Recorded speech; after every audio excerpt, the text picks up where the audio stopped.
হৃদ সবটা নিজের চোখের সামনে হতে দেখেও কিছু করতে পারেনি, থামাতে পারেনি কোনো কিছু। তাই হৃদ নিজেও সাথে সাথে মাটিতে লুটিয়ে বসে পড়ে, হাঁটু গেড়ে মায়ার সামনে। এমন স্বপ্নের সাথে সাথে ধুর ফুরিয়ে উঠে বসে হৃদ। ক্লান্তিতে হঠাৎ করে চোখ লেগে যাওয়ার জন্য সোফায় ঘুমিয়ে পড়ে। কিন্তু এমন বাজে স্বপ্ন দেখার সাথে সাথে উত্তেজিত সাথে বসে পড়ে স্তব্ধ হয়ে। কি হয়েছে বোঝার জন্য হৃদ কিছুক্ষণ মত্ত হয়ে বসে থাকে জায়গায়। হঠাৎ করেই মায়াকে নিয়ে এমন স্বপ্ন কেন দেখল? এটা কি এমনি এমনি বাজে একটা স্বপ্ন ছিল, নাকি এটা কোনো কিছুর ইশারা করছে হৃদ, যা হৃদ বুঝতে পারছে না? এটা তো সত্যি হৃদ কাজ করে 2 দিন যাবৎ মায়ের কোনো খোঁজ খবর রাখছে না। মায়াকে নিজের থেকে দূরে দূরে রাখছে কাজের জন্য। আগে সবসময় কাজের চাপেও দূর থেকে মায়াকে আঁকড়ে ধরে রাখত, চোখের আড়াল করতো না। কিন্তু গত 2 দিন সেটা করেছে সে কাজের চাপে। আর এটার জন্য হৃদের বড় কোনো ভুল মাসুল দিতে হবে না তো? এই কথাগুলো ভেবে হৃদ উত্তেজিত হয়ে দ্রুততার সঙ্গে প্রাণপূর্ণ দৌড় লাগায় নিচে ফিহার মেহেদি অনুষ্ঠানের দিকে মায়ের উদ্দেশ্যে। হৃদের এই মুহূর্তে শুধু মায়াকে চাই, অন্য কিছু নয়। প্রাণটা যেন হঠাৎ করে বেড়ে হয়ে যাচ্ছে মায়ার জন্য। খুব বেশি কষ্ট পাচ্ছে, যদিও তার কলিজা কিছু হয়তো। হৃদ পাগলের মতো দৌড়ে নিচে ড্রয়িং রুমে আসে। চারিপাশে পাগল পাগল হয়ে মায়াকে খুঁজে কোথাও না পাওয়া যেন আরও বেশি পাগল হয়ে যায় হৃদ। কী করবে কিছু বুঝতে না পেরে মায়াকে হারানোর ভয়টা জেঁকে বসেছে হৃদের মনের মধ্যে। আর সে ভয় নিয়ে হৃদ সারা শরীর কেঁপে কেঁপে উঠছে বারবার। সাথে হৃদের মাথা কানে বেয়ে ঘাম ঝরতে থাকে। হৃদকে পাগলের মতো আচরণ করতে দেখে ড্রয়িং রুমের সবাই যার যার জায়গায় দাঁড়িয়ে পড়ে হৃদকে দেখতে থাকে ভয় ভয় নজরে। কারণ হৃদ কখনো এমন অস্বাভাবিক আচরণ কখনোই করেনি। কী যেন হৃদ এমন পাগলামোর মতো আচরণ করছে সেটা বুঝতে না পেরে সবাই চুপ করে দাঁড়িয়ে থাকে। আর আরাফ খান হৃদকে এমনটা অবস্থায় দেখে এগিয়ে আসে হৃদের সামনে পড়ে হৃদকে শান্ত করার জন্য পিঠে হাত রাখতে হৃদ দ্রুত পিছনে ঘুরে মায়াকে দেখার আশায়। কিন্তু নিজের পিছনে আরাফ খানকে দেখে আবারও চারপাশে আহত চোখে বুলাতে থাকে মায়াকে খুঁজতে খুঁজতে। আরাফ খান হৃদকে এমন করতে দেখে খানিকটা উত্তেজিত কণ্ঠে হৃদকে উদ্দেশ্য করে বলল, হৃদ কি হয়েছে তোর? এমন অস্বাভাবিক আচরণ কেন করছিস? আরাফ খান এমন কথায় হৃদ উত্তেজিত হয়ে আহত সুরে কেঁপে উঠে বলে উঠে, দাদা ভাই, আমার হৃদ কোথায়? ওকে দেখতে পাচ্ছি না। কেন? ওকে আমার চাই। হৃদের এমন কথায় আরাফ খান সহ বাড়ির সবাই চমকে ওঠে। কারণ হৃদ যাওয়ার পরই মায়াকে কেউ দেখেনি ড্রয়িং রুমে। হেনা খানও কাজের চাপে মায়ের খবর নিতে পারেনি। এখন তিনিও হৃদের সামনে এসে উত্তেজিত কণ্ঠে বলল, কেন? কি হয়েছে আমার সোনা? মার কোথায়ও? হেনা খানের এমন কথায় হৃদের জান যা যে অবস্থা। যদিও হৃদের দেখা স্বপ্নটা সত্যি হতো, হৃদের মরে যাবে। হৃদকে ছাড়া তার বাঁচা অসম্ভব। হৃদ উত্তেজিত কণ্ঠে নিজের মাথা চেপে ধরে ঠাস করে নিচে বসে পড়ে। চিৎকার করে বলে উঠে, হৃদ! হৃদের এমন চিৎকার সাথে সাথে খান বাড়ি উপস্থিত সবাই ভয়ে কেঁপে ওঠে মুহূর্তে। আর হৃদের এমন অস্বাভাবিক চিৎকারের কারণে মায়া ঘুম থেকে ধুর ফুরিয়ে উঠে বসে সোফার উপরে। কারণ হৃদ যাওয়ার পরপরই মা সেখান থেকে উঠে রাগে ড্রয়িং রুমে এক কোণায় সোফার মধ্যে বটে ঘুমিয়ে পড়ে। তাই কারো চোখেই পড়ে মায়া হৃদের চিৎকার কানে আসতে ঘুম ঘুম চোখে ডলতে ডলতে ধীরে পায়ে হৃদের সামনে এসে হাজির হয়। আর ঘুম ঘুম ভাব নিয়ে আস্তে করে বলে উঠে, বলুন। মায়ের কণ্ঠ কানে আসতে ঝটপট হৃদ সহ উপস্থিত সবাই মায়ের দিকে তাকায়। হৃদ মায়াকে নিজের চোখের সামনে সুস্থভাবে দাঁড়িয়ে থাকতে দেখে হেনা খান জড়িয়ে ধরে। আগে হৃদ মায়াকে দ্রুততার সঙ্গে নিজের বুকে টেনে নেয়, পরে মায়াকে হারানোর ভয়ে শক্ত করে জড়িয়ে ধরে নিজের সাথে। এতে করে উপস্থিত সবাই হা করে তাকিয়ে থাকে হৃদের দিকে। কি থেকে কি হচ্ছে কিছুই বুঝতে পারছে না কেউ। তাই হা করে তাকিয়ে থাকে। মায়া হৃদকে জড়িয়ে ধরে দেখে মুহূর্তে চমকে ওঠে। হঠাৎ করে হৃদের আবার কি হলো সেটা বুঝতে না পেরে চুপচাপ দাঁড়িয়ে থাকে। কিছুক্ষণ দাঁড়িয়ে থাকার পর হঠাৎ করে মায়ের সব কিছু মনে পড়ে যায়, যে হৃদ মায়ের কোনো খোঁজ খবর নিচ্ছে না, মায়ের সাথে ভালো করে কথা পর্যন্ত বলে না। মায়ের এটা মনে হতেই মায়া খানিকটা রাগ দেখে গাল ফুলিয়ে হৃদকে নিজের থেকে সরানোর চেষ্টা করতে করতে বলে উঠে, ছাড়ুন আমাকে, ছুবেন না আপনি আমাকে, আমি থাকবো না আর আপনার সাথে। মায়ার কথাগুলো কষ্টে অভিমানী সুরে বললেও হৃদের কাছে ছিল মায়ের এই কথাগুলো বিষাক্ত কিছু কারণ। হৃদ এমনিতেই মায়াকে নিয়ে ভয় পেয়ে আছে, হারানোর ভয়, আর এখন আবার মায়া হৃদকে ছেড়ে যাওয়ার ভয় দেখাচ্ছে, আর এটাই মেনে নিতে পারেনি হৃদ। অন্য সময় হলে হৃদ ঠিকই মায়ের অভিমানের কথাগুলো বুঝতে পারত, কিন্তু এই মুহূর্তে বুঝতে না পেরে মায়াকে নিজের বুকে থেকে সরিয়ে সামনে দাঁড় করিয়ে সাথে সাথে ঠাস থাপ্পড় বসায় মায়ের গালে। হৃদের থাপ্পড়ের শব্দ ড্রয়িং রুমের সবাই কেঁপে ওঠে মুহূর্তে, আর মায়ার গালে হাত দিয়ে কান্না করতে থাকে হৃদের এমন আচরণে। হৃদ সবাইকে অপেক্ষাকে রাগে রিরি করতে মায়াকে উদ্বেগ নিয়ে বলে ওঠে, ভালোবাসি বলে মাথায় চড়ে বসেছিস, যা মুখে আসে তাই বলিস। তোকে ছাড়া জন্য আমি ভালোবেসে ছিলাম নাকি? এত সহজ আমাকে ছেড়ে? কি মনে হয় তোর খুব সোজা তোর? হৃদের এমন দিয়ানা সঙ্গীত দেখে উপস্থিত সবাই কেউ কিছু বলার সুযোগ পায়নি হৃদকে কিছু বলার জন্য। মায়া হৃদের এমন কথা আবারও কান্না করতে করতে বলে ওঠে, জানতো আপনি, আর থাকবো না আপনার সাথে আমি। কালকে ফিয়ার সাথে আমাদের বাড়িতে চলে যাব, আর আসবো না আপনার কাছে আমি। মায়ার এমন কথা আরও ক্ষেপতে হয়নি। হৃদ নিজের আপা হারিয়ে এক হাতে মায়ের চুলের মুঠো ধরে, অন্য হাতে মায়ের গাল চেপে ধরে নিজের কাছে এনে সবার সামনে রাগে দাঁতে দাঁত চেপে ধরে বলে ওঠে, আমি তোকে ছেড়ে দিয়ে রেখেছি বলে আজ তুই আমাকে ছেড়ে যাওয়ার কথাটা মুখে নিতে পারছিস, কিন্তু আজকের পর সেটা আর কখনোই পারবি না। তুই আমি সেই সকল রাস্তা তোর জন্য বন্ধ করে দিব। তোর জন্য কাল থেকে তোর মুখে শুধু আমাদের নামটাই থাকবে, অন্য কিছু নয়।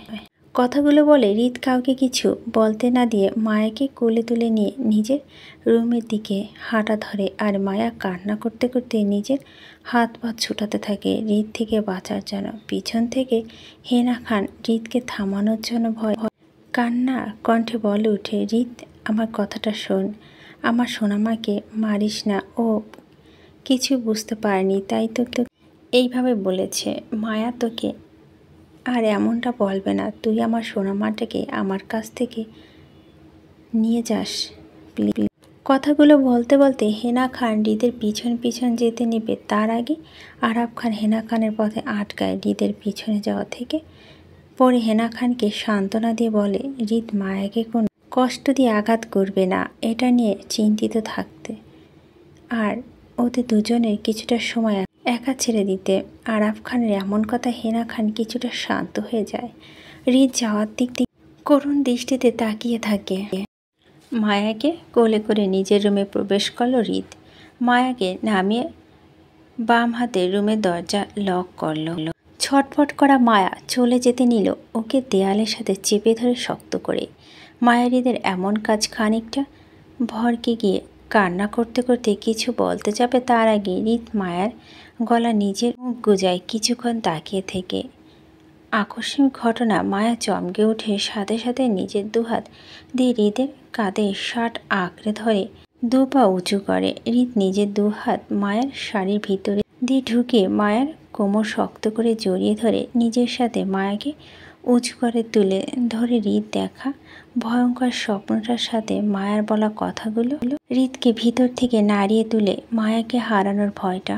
হৃদ মায়াকে নিজের সাথে বেঁধে রাখার জন্য হয়তো এমনটা করছে, যাতে আর কখনোই মায়া হৃদকে ছেড়ে যেতে না পারে। তাই হৃদ মায়ার সুমতি ছাড়াও আজ মায়াকে নিজের করে পেতে চাচ্ছে। হয়তো আজ হৃদ এমন কিছু করতো না, সঠিক সময়ের জন্য অপেক্ষা করত। মায়ার সুমতি নিয়ে মায়াকে আপন করে নিত। কিন্তু আজকে দেখার স্বপ্নটা হৃদকে ভীষণভাবে নাড়িয়ে তোলে, যার কারণে হৃদ এই মুহূর্তে যেটা ঠিক মনে করছে সেটাই করছে। হৃদ মায়ার গলা থেকে নিজের মুখে তুলে মায়া চোখে মুখে কপালে ছোট ছোট চুমু খেয়ে ওপরে চোখ তুলে তাকাতে মায়াকে চোখ বন্ধ করে থাকতে দেখে সাথে সাথে মায়ের ঠোঁটের সাথে নিজের ঠোঁট চেপে ধরে দেয়ালে চেপে ধরা অবস্থায়।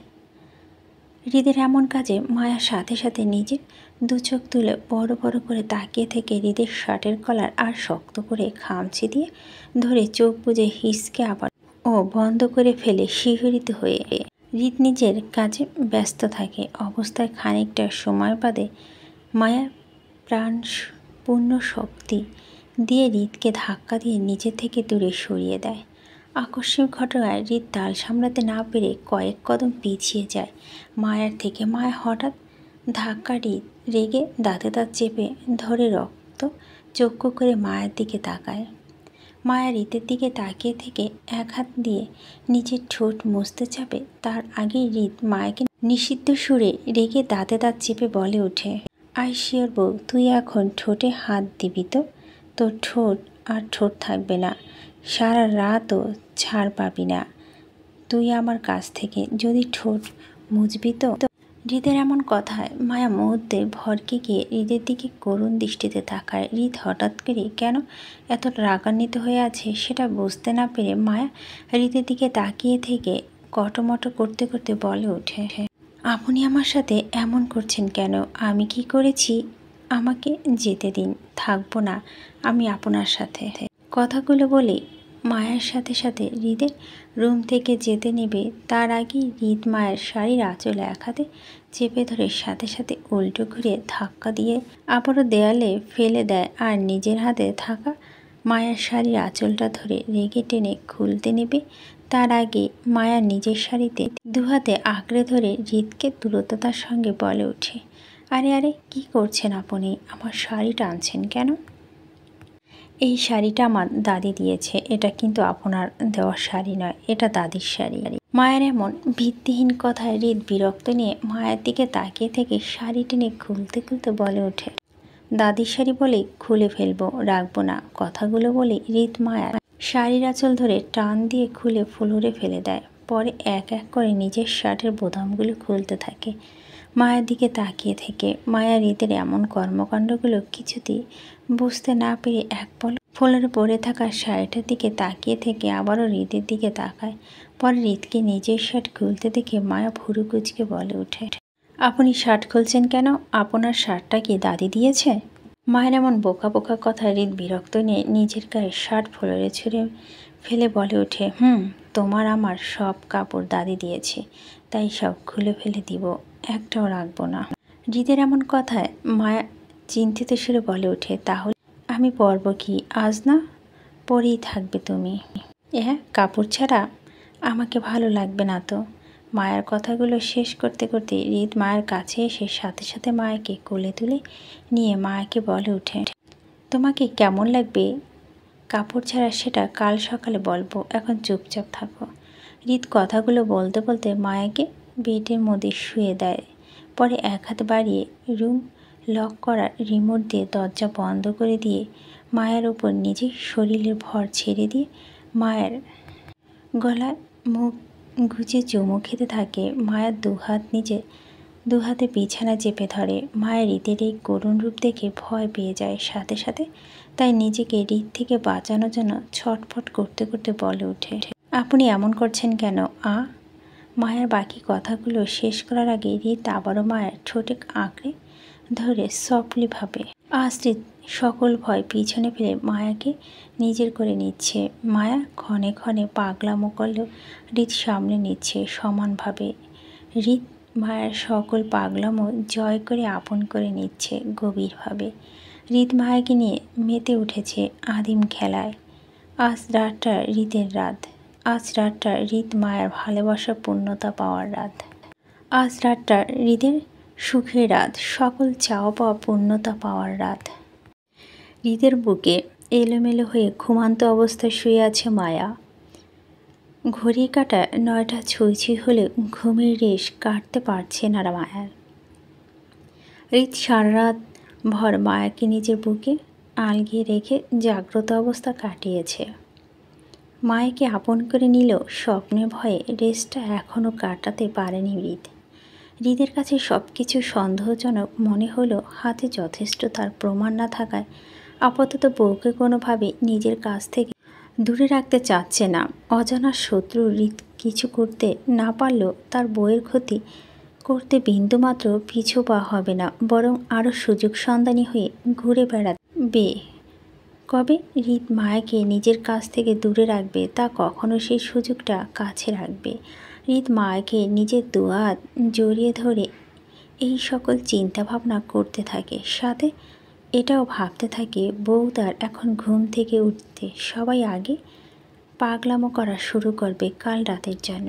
হৃদের এমন সব চিন্তাভাবনার মাঝে মায়ার আড়মুড়ি ভেঙে উঠে হৃদের বুকের মধ্যে। ঘুম থেকে আস্তে আস্তে পিট পিট করে খুলে তাকায় সামনের দিকে। মায়ার চোখ তুলে সামনের দিকে তাকাতে চোখ পলো হৃদের দুষ্ট হাসি মাখা মুখ, যা মায়ার দিকে নিক্ষেপ করা।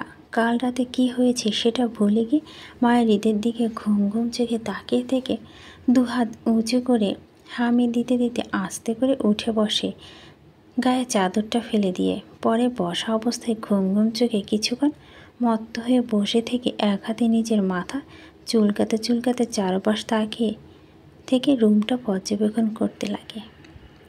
চারপাশটা দেখতে দেখতে পরিচিত রুম মনে হয় তেমন একটা গুরুত্ব না দিয়ে নিজের মতো করে আস্তে করে নিজের দিকে তাকাতেই সাথে সাথে চমকে ওঠে। দু চোখ বড় বড় নিজের দিকে তাকিয়ে থাকে, আর সাথে মনে হতে লাগে কাল রাতে কী হয়েছে হৃদের সাথে। সেটা মনে করতেই ঠোঁট উল্টে ভ্যাভা করে উচ্চস্বরে কান্নায় জোরে বসে। হৃদ মায়ের এমন কর্মকাণ্ডে উচ্চস্বরে খিলখিল করে হেসে উঠে বসে নিজের গায়ে চাদরটা দিয়ে মায়াকে জড়িয়ে নেয় নিজের সাথে। মায়া কান্না হেঁচকি তুলে দেখে হৃদ আরও বেশি হেসে ওঠে। মায়াকে জড়িয়ে ধরে অবস্থায় বলে ওঠে, আমার বউ প্রথম যে স্বামীর ভালোবাসা পেয়ে বলে মরা কান্না জোর বসে। আচ্ছা বউ, কি আমার ভালোবাসা পেয়েছ বলে কান্না করছো, নাকি কাল রাতে ভালোবাসাটা কম হয়েছে বলে সেটার জন্য কান্না করেছে, কোনটা? হৃদের এমন খাপ ছাড়া মজা করে বলা কথাগুলো মুহূর্তে মায়ের কিছুটা কান্না থামিয়ে দিয়ে বলে, বেশি হয়ে বলে তো কান্না করছি আমি, কি ছিল ওইগুলা, আপনার খারাপ লাগছে সব কিছু বলেই মায়া আবারও কান্নার জোরে বসে। হৃদ নিজের দু চোখ মায়ের দুগাল আঁকড়ে ধরে সান্ত্বনা সুরে বলে ওঠে, শিউ শিউ কান্না করে না বউ, কাল যা হয়েছে সেটা দুদিন পরে হয়তো, কিন্তু তোমার সৌভাগ্য বশত সেটা দুদিন আগে হয়েছে, এতে কান্না করার কি আছে? স্বামীকে ভালোবাসতে পারবা আর তার আদর নিতে পারবা না, এটা তো মানা যায় না বলো? হৃদের এমন লাগামহীন কথা মুহূর্তে মায়ের কান্না অফ করে হৃদের দিকে তাকিয়ে থেকে টলমল চোখে বলে ওঠে, আপনি মোটেও আমাকে আদর করছিলেন না মায়, উল্টো কী সব বাজে কাজ। হ্যাঁ, কথাগুলো বলতে বলতে আবারও কান্না করতে করতে লাগে মায়া এমন কান্না হৃদ ভুরু কুচকে বলে ওঠে, এটা আদর ছিল না তো কী ছিল? মায়া হৃদের কথাগুলো শুনে মুহূর্তে হৃদের দিকে অশ্রুসিক্ত চোখে তাকায়। কীভাবে মনের কথাগুলো হৃদকে বোঝাবে সেটা বুঝতে না পেরে দুহাতে নিজের মুখ ঢেকে ডুকরে কেঁদে ওঠে কষ্টে। হৃদ মায়াকে ডুকরে কেঁদে উঠতে দেখে দ্রুততার সঙ্গে মায়াকে নিজের বুকে আগলিয়ে নিয়ে একটা দীর্ঘশ্বাস ছাড়ে। হৃদ বুঝতে পারে মায়া হৃদের হঠাৎ এমন আচরণে কষ্ট পেয়েছে ভীষণভাবে। মায়া এসব কিছু মেনে নিতে পারছে না, ওকে আরও একটু সময় দেওয়া দরকার ছিল, কিন্তু হৃদ নিজেও নিরুপায় ছিল, তাই বাধ্য হয়ে এমন করতে হয়েছে মায়ার সাথে। হৃদ সম্পূর্ণ কথাগুলো মায়াকে নিজের বুকের মধ্যে আঁকড়ে ধরে ভেবে নিয়ে মায়ার মাথায় হাত বুলাতে বুলাতে শান্ত সুরে বলে ওঠে, হৃদ আমি জানি তুমি কষ্ট পাচ্ছ আমার আচরণে, কিন্তু তোমাদের ধরে রাখার জন্য এর চেয়ে বেস্ট অপশন আমার কাছে অন্য কিছু মনে হয়নি। তোমাকে নিয়ে অনেকটা ভয়ে ছিলাম আমি, তাই এমনটা করা। আর তাছাড়া তোমার যতটা সহজে নিজের মনের কথাগুলো অন্যের কাছে শেয়ার করতে পারো, তা কিন্তু আমি কখনোই সেটা করতে পারি না। আমার মনে হাজারো লুকায়িত কথাগুলো আমি কাউকে বলতে পারি না, সেটা বলার মতো মানুষ নেই আমার। দাদা দাদি তুমি আমার লাইফে একমাত্র দুর্বলতার কারণ, তাই তোমাদের সবসময় সেফ রাখার চেষ্টা করি। আমার উপর বিশ্বাস রাখো রিত, তোমার কিছু আমি হতে দিব না, তুমিটা আমার চাই। মায়া রিত কথাগুলো নির্ভর শ্রোতার মতো শ্রবণ করে পরে কান্না থামিয়ে দিয়ে নিজের মাথাটা হালকা একটু হৃদের বুকে ঘষে দিয়ে রিতকে নিজের দুহাতে জড়িয়ে ধরে আস্তে করে। রিত মায়াকে জড়িয়ে ধরতে দেখে মুহূর্তে হৃদের ঠোঁটে কোণে এক চিত্রে হাসি ফুটে ওঠে। রিত বুঝতে পারে মায়া যে হৃদের কথাগুলো বুঝতে পেরেছে এবং সুমতি জানাচ্ছে সেটা। মায়া হৃদের বুকে মাথা রেখে না টেনে টেনে আস্তে করে রিতকে বলে উঠে, এইভাবে আদর করে না কেউ। তোমার বড় আদরের নলেজ আছে তো কিভাবে করতে হবে আদর তোমার কথা অনুযায়ী। হৃদের এমন কথা মায়া নিজের মাথা হৃদের বুক থেকে তুলে নিজের দুহাত দিয়ে হৃদের দুগাল আঁকড়ে ধরে হালকা হালকা করে হৃদের গালে হাত বুলে আদর করতে করতে আদরের সুরে বলে ওঠে, আদর আদর আদর বলে তো আদর করতে হয়, ওই পচা কাজগুলো না করে। মায়ের এমন কথা রিত কটমটো করে বলে ওঠে, সেই আজ বিহার বিয়ে, বরযাত্রী সবাই খান বাড়ি উপস্থিত হয়েছে বেশ সময় আগে। এখানে আপাতত বিয়ের কাজ শুরু না হলেও চারপাশে বিয়ের হইহুল্লা চলছে। এমন তো পরিবেশে মায়া সারা বাড়ি ঘুরঘুর করছে এদিক থেকে ওদিকে। মায়া যে একা একা ঘুরছে মোটেও কিন্তু তা নয়। রিত মায়া চারপাশে আছে, মায়ার ওপর নজর রাখছে যাতে মায়া কিছু না হয়। রিত সন্দেহবশত সিকিউরিটি আরও বাড়িয়ে দেয় আগের চেয়ে, তবু ফ্যামিলি সেফ চাই। মায়া নিজের মতো করে পরিবারের সবার সাথে মজা করছে। আরিফের বিয়ে। মায়ের এমন মন মাতানো পাগলামতো কেউ একজন কাতর দৃষ্টিতে তাকিয়ে থেকে পর্যবেক্ষণ করে চলছে। রিতের জন্য মায়া চারপাশে ঘেঁষতে পারছে না, আর না পারছে মায়াকে রশিদের সাথে দেখতে। এই সব কিছু দেখে দূর থেকে দাঁতে দাঁত চেপে ধরে রাগে গজগজ করতে থাকে। রিত বাড়ির আশেপাশে দাঁড়িয়ে থেকে আসিফকে গুরুত্বপূর্ণ বিষয়ে কিছু কথা বলছে আর খানে খানে মায়ের দিকে তাকাচ্ছে মায়া কোথায় আছে সেটা দেখার জন্য। হৃদের এমন দেখা দেখি পূর্বের মধ্যেই হয়েছে।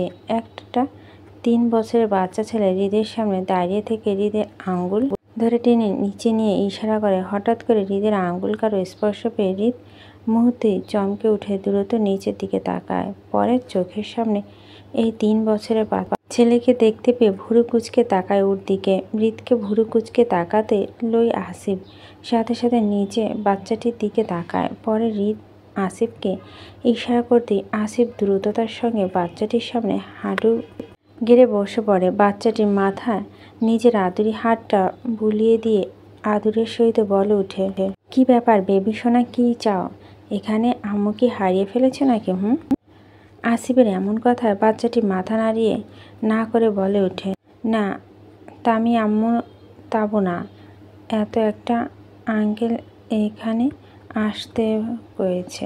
বাচ্চাটির এমন তোতলানো কথা আর হাত দিয়ে পিছন দিকে ইশারা করতে মুহূর্তে হৃদ এবং আসিফের কপাল কুঁচকে সেদিকে তাকায়, কিন্তু বাচ্চাটি দেখানো জায়গায় কাউকে দেখতে না পেয়ে আবারও আরিফ আদরের সহিত বলে ওঠে, তোকে কে পাঠিয়েছে বেবি সোনা? আমার তো কাউকে দেখতে পাচ্ছি না। আসিফের এমন কথায় বাচ্চাটির সাথে সাথে পিছনে ফিরে তাকিয়ে কাউকে দেখতে না পেয়ে আবারও ঘুরে তাকায় আসিফের দিকে করুণ দৃষ্টিতে। হৃদ কপাল কুঁচে বাচ্চাটির দিকে তাকিয়ে থেকে কিছু একটা ভেবে নিয়ে দ্রুততার সঙ্গে মায়ার দিকে তাকায়। পরে মায়াকে এক পলক দেখে কপাল আসিফকে উদ্দেশ্য করে বলে, বাচ্চাটির নাম জিজ্ঞেস করো। আসিফ হৃদের কথা অনুযায়ী বাচ্চাটিকে উদ্দেশ্য করে বলে ওঠে, বেবি সোনা তোমার নাম কি? স্বাভাবিক বগিতে বলে ওঠে, গোলামের তরে ঘরে গেলাম। বাচ্চাটি এমন কথা হৃদ কপাল কুঁচকে তাকালো। আসিফ মুহূর্তে ভ্যাকাচাকা খেয়ে যায়। কারো নাম কি কখনো গোলামের ঘরে গোলাম হতে পারে এটা ভেবে আসিফ হয়তো আসিফ এমন অবাক হওয়ার মধ্যে গিয়ে পিছনে থেকে একটা মেয়ে বলে ওঠে, আসলে গোলাম রাব্বানি ওর নাম। আমার ছেলে আর ও বাচ্চা মানুষ, ঠিক করে কথা বলতে পারে না, সবাইকে নিজের নামটা এইভাবেই বলে ফেলে। গোলামের ঘরে গোলাম, কিছু মনে করবেন না প্লিজ। মহিলাটি কথাগুলো শেষ করে বাচ্চাটি নিয়ে চলে যায় আর পিছন থেকে আসিফ হা হয়ে তাকিয়ে থেকে তাদের যাওয়ার দিকে। বাচ্চাটি কেন এখানে এসেছিল আর কি বলে গেল সব কিছু বুঝতে পারছে না আসিফ। সব কিছু যেন আসিফের মাথার উপর দিয়ে চলে গেছে, যা কিছুই ধরতে পারেনি আসিফ। আসিফের এমন সব চিন্তা ভাবনার মাঝে উঠে দাঁড়িয়ে রিতকে উদ্দেশ্য করে বলে ওঠে, ভাই, বাচ্চা আমাদের ইশারা করছিল, কিছু তো বুঝতে পারছি না। আসিফের বাকি কথাগুলো শেষ করে আগেই রিত বলে ওঠে, বাচ্চাটি আমাদের কাছে ছোট একটা মেসেজ ছিল, অজানা কেউ আমাকে তার উপস্থিতি ইশারা করে গেছে। রিতের তীক্ষ্ণ মাইন্ডের কথাগুলো শুনে মুহূর্তে আসিফ চমকে উঠে হা হয়ে তাকিয়ে থেকে রিতের দিকে। রিত যে কত মাস্টার মাইন্ড তা আসিফ হাড়ে হাড়ে বুঝতে পারে। কিছু করার আগে রিতের চোখে সব কিছু ধরা পড়ে, যা রিত ৮-১০টা স্বাভাবিক মানুষের চেয়ে একটু ভিন্নতা এতদিনে আসিফ তা বুঝে গেছে। রিত স্বাভাবিক ভঙ্গিতে কথাগুলো শেষ করে নিজের মতো করে আবারও মায়ার দিকে তাকায়। মায়া তারই চাচাতো বোনের সাথে ঝগড়া করছে আরিফের জুতো নিয়ে। মায়া কৌশলে চাচাতো বোনেদের চোখ ফাঁকি দিয়ে আরিফের জুতো চুরি করলেও এইগুলো কোথাও লুকাতে সবাই চোখ ফাঁকি দেয়, সেটা তার বড্ড উন্মাদ হয়ে আছে মায়া। নিজের এমন চিন্তা ভাবনার মাঝে চারপাশে ভাবুক দার্শনিকদের মতো দৃষ্টি ফেলে চিন্তা করতে থাকে। এক হাতে জুতা জোড়া নিয়ে অন্য হাতে নখ কামড়াতে থাকে মায়া। এমন চিন্তা ভাবনার মাঝে হঠাৎ চোখ যায় হৃদের দিকে। মায়া হৃদের ভুরু কুচকে তাকিয়ে থাকে। আস্তে করে নিজের হাতে জুতা জোড়া নিয়ে দিকে তাকায়। এক পলক জুতা জোড়াগুলোকে দেখে নিয়ে আবারও নিজে ভুরু উঁচু করে বাঁকা চোখে হৃদের দিকে তাকায়।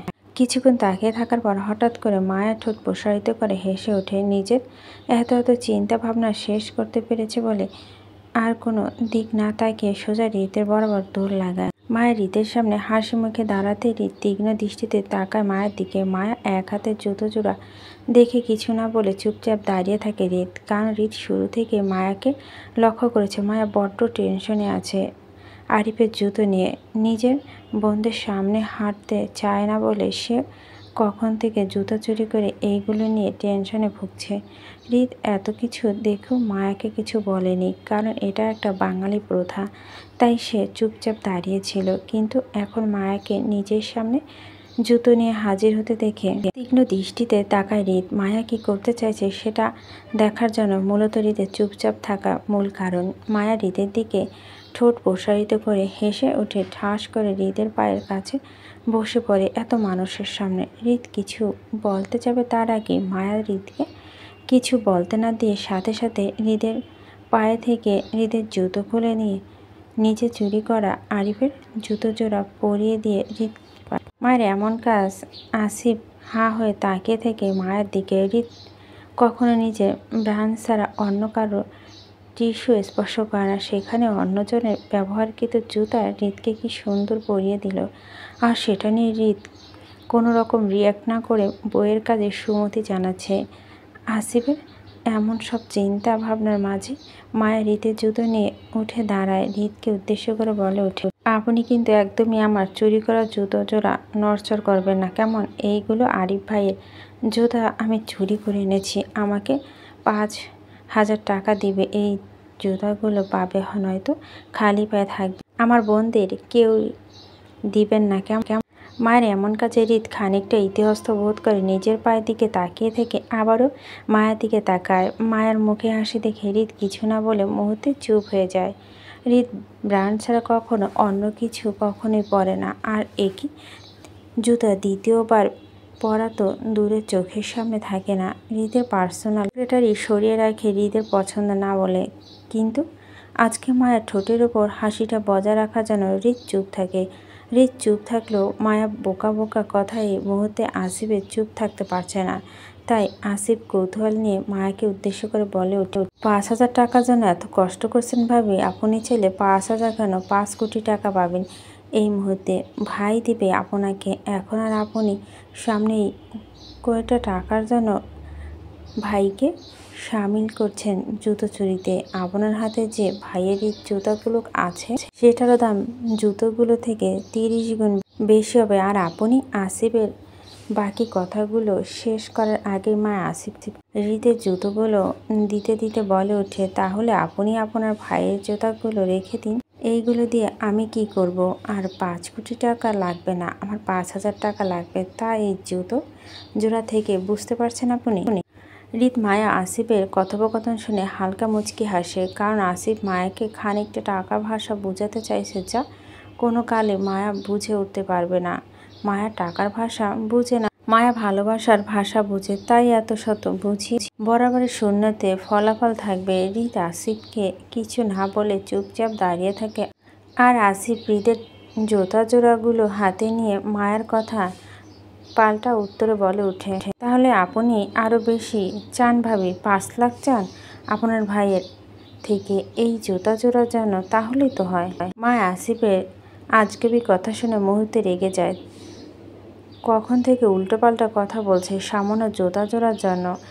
সামান্য এক জোড়া জুতার জন্য কেউ কি আর কখনো 5 লাখ টাকা চাইবে নাকি? মায়ের এই মুহূর্তে আসিফের বড্ড পাগল টাইপের কিছু মনে হচ্ছে, আর এই মনে হওয়ার ভাবটা বজায় রেখে কোমরে দুহাত দিয়ে আসিফকে কপাট রাগ দেখে উচ্চস্বরে বলে ওঠে,